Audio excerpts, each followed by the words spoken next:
नमस्ते प्यारे बच्चों, आशा है कि आप स्वस्थ और खुश होंगे। आज दिनांक 2 सितंबर 2021 आपकी हिंदी और ईवीएस की कार्यपत्रिका आई है। अभी हम इस वीडियो में हिंदी कार्यपत्रिका की चर्चा करेंगे। वर्कशीट क्रम संख्या 60A। सबसे ऊपर आप अपनी कक्षा और अपना सेक्शन लिखेंगे। बाईं ओर आप अपना नाम और दाईं ओर आप अपने शिक्षक या शिक्षिका का नाम। आज की वर्कशीट जुड़ी है आपकी हिंदी की पाठ्य पुस्तक रिमझिम के पाठ वो भी क्या दिन से। इस पाठ के लेखक आइजैक असीमोव हैं। इस पाठ में लेखक आइजैक असीमोव ने भविष्य में होने वाले तकनीकी बदलावों को रोचकता तथा गंभीरता से बताने का प्रयास किया है।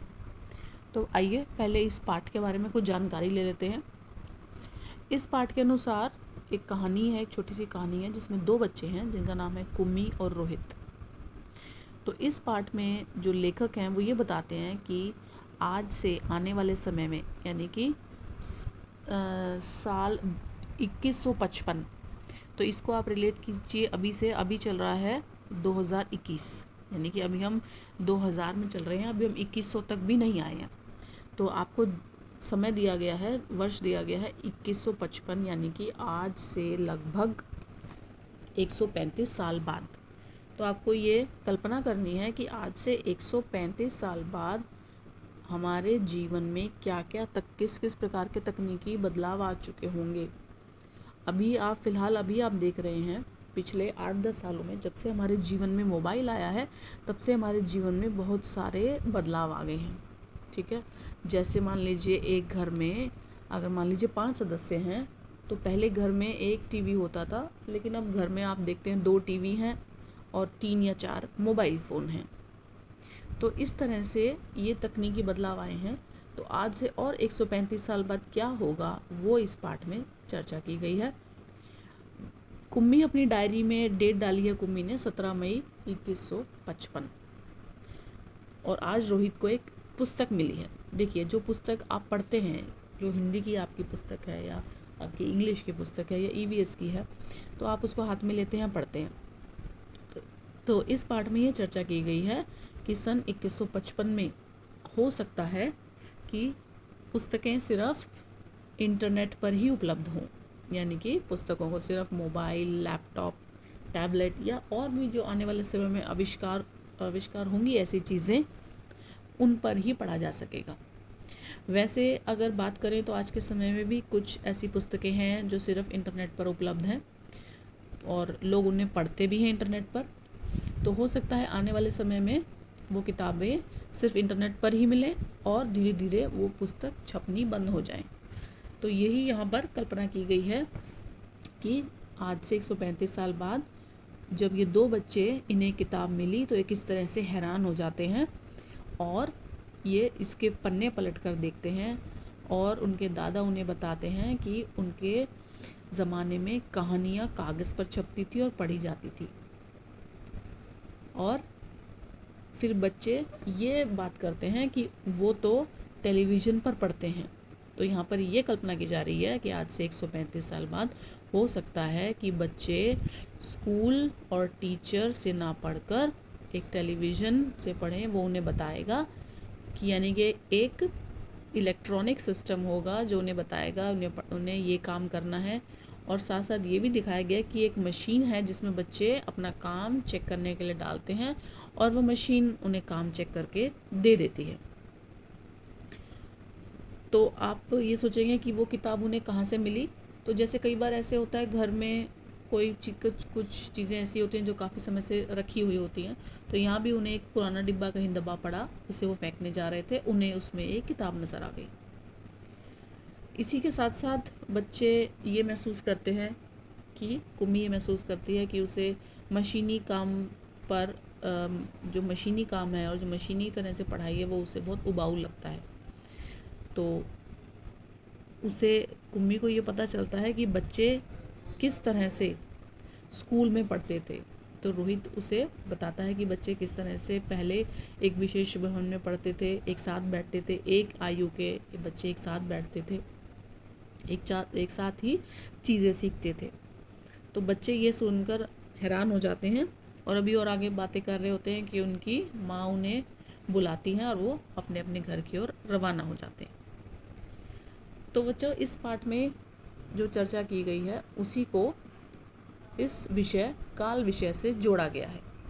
तो इसमें आपको इस पाठ की कुछ पंक्तियाँ दी गई हैं, वो पंक्तियाँ मैं पढ़ देती हूँ। आज रोहित को सचमुच ही एक पुस्तक मिली है। वह पुस्तक बहुत पुरानी थी। उस पुस्तक के में स्कूल के बारे में लिखा था। पुराने समय की तुलना में अब सब बदल चुका है। अब हर विद्यार्थी के घर में टेलीविज़न की तरह एक पर्दा होता है। उस मशीन के निर्देश मानकर बच्चों को सब याद करना होता है। वह मशीन अंत में बच्चों की परीक्षा भी लेगी। तो इसको जोड़ा गया है काल से, जैसा मैंने बताया। तो यहाँ पर आपको कुछ शब्द गहरे रंग में लिखे गए हैं, जैसे कि मिली है, पुरानी थी, लेगी। तो ये शब्द आपको काल के बारे में बताते हैं। अब मैं आपको ये बता देती हूँ कि काल क्या है। काल का अर्थ है समय। तो इसको शुरुआत करते हैं उस समय से समझने की। वह समय जैसे कि वो समय जो कि आज सुबह का जो समय था, या आज से एक हफ्ते पहले का जो समय था, एक महीने पहले का समय, एक साल पहले का समय, या वह समय जब आप 5 साल के थे। तो वो समय आपका बीत चुका है। अब वो समय नहीं आएगा, वो समय बीत चुका है। तो ऐसा समय है। इसके बाद अब वो समय आता है जो कि आप अभी का समय, जब आप ये वीडियो सुन रहे हैं, जब आपके आसपास आपके घर में अलग अलग तरह की गतिविधियां हो रही हैं, तो वह समय जो अभी चल रहा है। तीसरा समय वह है जो कि अभी आने वाला समय है, यानी कि बिल्कुल अगले मिनट का समय, अगले हफ्ते का, अगले आने वाले महीने, अगले आने वाले सालों का समय। तो ये 3 प्रकार के काल या 3 प्रकार से हम समय को जान सकते हैं। अब इनको नाम दे देते हैं। तो जो समय बीत गया है उसको हम नाम देते हैं भूतकाल का। जो समय अभी चल रहा है उसे हम नाम देते हैं वर्तमान काल का। और वह समय जो अभी आएगा उसे हम नाम देते हैं भविष्यत काल का। ठीक है। तो बच्चों, क्या होता है कि जब हम भविष्य काल में या फिर भूतकाल में या वर्तमान काल में वाक्य बनाते हैं तो उसी हिसाब से हमारी क्रिया भी बदल जाती है।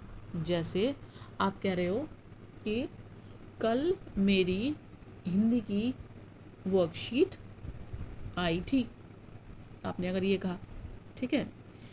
अब आपकी मान लीजिए आपकी इंग्लिश की आई थी, तो आप कह रहे हैं कल मेरी इंग्लिश की वर्कशीट आई थी। तो ये आपने आई थी कहा आपने, क्योंकि वह हो चुका है। अब आज आपकी हिंदी की वर्कशीट आई है तो आप कह रहे हैं आज मेरी हिंदी की वर्कशीट, हिंदी और ईवीएस की वर्कशीट आई है, या वर्तमान समय में कह रहे हैं। और आप भविष्य के लिए आप कहेंगे कल मेरी कल मेरी मैथ्स की वर्कशीट आएगी। तो इसी तरह से आपने बदल दिया, आई थी, आई है, आएगी, राइट। तो आपने काल के हिसाब से क्रिया का रूप बदल दिया। तो यही आपको बताया गया है कि जो आपको ऊपर गद्यांश दिया है उसमें मिली है, पुरानी थी और लेगी, यहाँ पर भी क्रिया का रूप बदल दिया गया है। तो अब बात करते हैं पहले प्रश्न की। यहाँ एक तालिका दी गई है आपको, इसको आपको उदाहरण के अनुसार पूरा करना है। जैसे आपको भूतकाल, वर्तमान काल, भविष्यत काल, तीनों के अलग अलग दिए हैं कॉलम्स। तो उदाहरण के लिए आपको भूतकाल में दिया है कल विद्यालय की छुट्टी थी। इसी प्रकार वर्तमान काल में इसे बदल के कहा गया है आज विद्यालय की छुट्टी है। और भविष्यत काल में इसे कहा गया है परसों विद्यालय की छुट्टी रहेगी। तो इसको बदल दिया गया है तीनों काल में। तो अब आपको ये वाक्य जो वर्तमान काल का है, शेर शिकार कर रहा है, यह वाक्य आपको भूतकाल में बनाना है। यानी कि आप इसी क्रिया बदल देंगे, जो कार्य हो चुका है तो हम कहेंगे शेर शिकार कर रहा था। ठीक है। तो इसके बाद भविष्यत काल में शेर शिकार करेगा। इसी प्रकार भूतकाल में आपको वाक्य दिया है बिल्ली ने चूहा पकड़ा था, बिल्ली चूहा पकड़ रही है, ये वर्तमान काल। इसी का आपको भविष्यत काल बनाना है। तो ये तो आप बना लेंगे, ये आसान है। भूतकाल में आपको दिया है अमन सेब लाया, इसे ही आप वर्तमान काल में लिख देंगे, और इसे ही भविष्य काल में दिया हुआ है अमन सेब लाएगा। ठीक है बच्चों। दूसरे प्रश्न की ओर चलते हैं।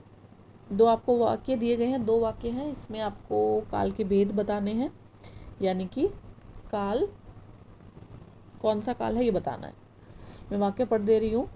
हम कल घूमने जाएंगे, हाथी पानी पी रहा है। ठीक है, तो आप इस क्रिया से आप पहचान पाएंगे कि ये कौन सा काल है। तो जाएंगे है तो वो आने वाला समय है, और पानी पी रहा है तो वो अभी वह समय है जो कि अभी चल रहा है। ठीक है, इसके बाद आपको चित्र दिया गया है। आप इस चित्र को देख के आप समझ गए होंगे कि ये वही चित्र है जो आपको इंग्लिश की वर्कशीट में आया था। इस चित्र को आपने देखना है और ये कल्पना करनी है कि लड़का और लड़की आपस में क्या बातें कर रहे होंगे। तो आप कोशिश कीजिए, आपने जो पहले लिखा था अब आप उससे कुछ अलग लिखें।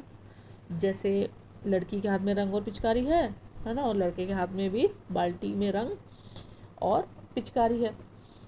तो ये आपस में क्या बात कर रहे होंगे, ये आप कल्पना कीजिए। इसके बाद आपके अभिभावकों के लिए सुझाव है कि बीता हुआ समय कभी नहीं लौटता। इस बात को समझाते हुए बच्चों को दैनिक जीवन में समय का सदुपयोग करने के लिए प्रेरित कीजिए।